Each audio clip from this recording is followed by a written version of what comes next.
Hello, everybody. I am Steve Mangelson with the Legacy Home Group at Keller Williams here in St. George, and I hope you had a fantastic Thanksgiving.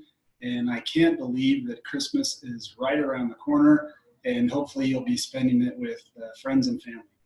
Just wanted to reach out and spend a few minutes and talk to you about the real estate market and some statistics. I know sometimes when I say statistics, I lose a lot of people that aren't interested in the numbers. But here's the deal. Of all of the things that a real estate professional can do to provide value, I believe the most important thing that we can do is to provide perspective. Give you perspective on where the market's been, where are we today, and where we're going, and empower you with the information so that you can make the best decision possible. So just taking a few minutes and kind of reviewing the key numbers from the rest of the email down here below that you'll see some market stats. One of the first things just to mention is a new development that has just received approval out by Sun River, out by the airport. It'll be east of I-15. They're coming north into St. George. The development is called Desert Color. It will be about 3,350 acres total, approximately 10,000 homes. So this is a huge project. There'll be about 210 acres of parks and trails and about 103 acres of commercial. It'll be a mixture of residential, commercial, vacation homes, and some retail. So look for that. Look for some of the construction going on out there. There's a lot going on there right now. And so that's a big project that's been approved. So kind of diving into some statistics, Utah is number 4 in the country in terms of home appreciation this year. Year over year, we're at 10.4% home appreciation. Now, just a side note, a quote unquote normal market is about 4 to 5% growth. So we're 10.4% this last year. Prior to that, we're about 8.5%.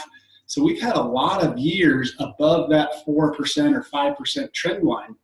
So anytime you go above the trend line, in order to come back to a normal market, you've got to recover. So we'll talk about that here in a little bit. The other graph that you'll see down below is what we call our active and pending listings. Those two lines are active and pending lines. As they start to converge, and they've been converging for quite a while, that will cause upward pressure on home appreciation or home prices, which is what we've been seeing.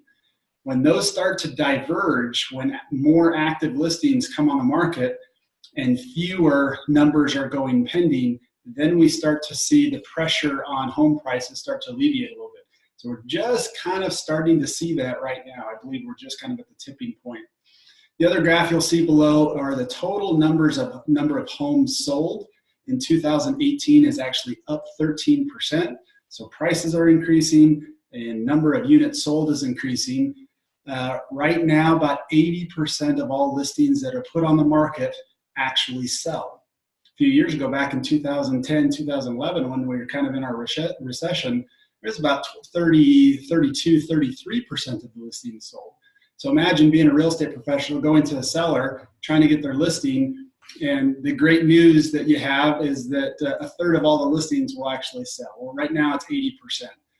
Now, be careful to think that, hey, 80% of the homes are on the market, they're selling, I don't need a real estate professional. Hiring a real estate agent will still get you the most amount of money possible by exposing your property to the maximum number of buyers. The other thing that has consistently gone up is our median sales price. I said for about a year and a half that I felt like as soon as we hit the price that we were at back in 2005, 2006, which was right around 274 as a median, that I thought we were at the peak and we were going to transition down to a buyer's market. Well, we're currently at a median price of $304,000. So I missed that one. We continue to increase. And again, keep your eye on the number of active listings coming on the market and how the quantity of those listings that are actually going under contract. That's going to be a key metric. Right now, we're also about 61 days on the market on the average. So keep in mind about 30 of those days are the time necessary to get the loan figured out and closed. So there's about 30 days that is actual marketing time. We have an absorption rate of right around 3 months. Now, absorption rate is defined by if no other homes came on the market today, how long would it take to absorb the current inventory that we have? And that's at 2.9 months. So very, very strong seller's market still. And then here's the X factor, the interest rates. So in 2018, the Feds raised rates 4 times. It's estimated that they will raise rates in 2019 another 3 times. We're at about 4.75, 4.8% right now. They've consistently gone up about 0.25% every time they've raised. Now, I'm running into a lot of buyers that are saying, you know what, the market is just too hot, prices are too high, I'm going to wait for prices to come down. Now, logically, I get that. I totally understand it. Here's the difference is the rate at which prices will fall will not exceed the rate at which interest rates will rise. So on the average, approximately every point that an interest rate increases, that affects a buyer's purchasing power by 10%. So if they're qualified, if a buyer's qualified for a $300,000 house and rates go up a point, now all of a sudden they qualify for a $270,000 house, right? So they lost about $30,000 purchasing power. Now for the buyer that says, I'm just gonna wait for prices to come down, prices may come down 5, 6, 7% in the next 12 months. But your interest rate has affected your purchasing power by 10%. So while prices are coming down, your interest rate is negating that savings.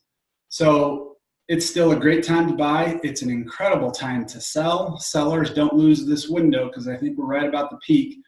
And if I can answer any questions on this report, please don't hesitate to email me, text me, carrier pigeon, whatever you'd like to do to get a hold of me. I'd love to answer any questions. Enjoy this report. It's very informative. And talk to you soon. Have a very Merry Christmas. Thanks.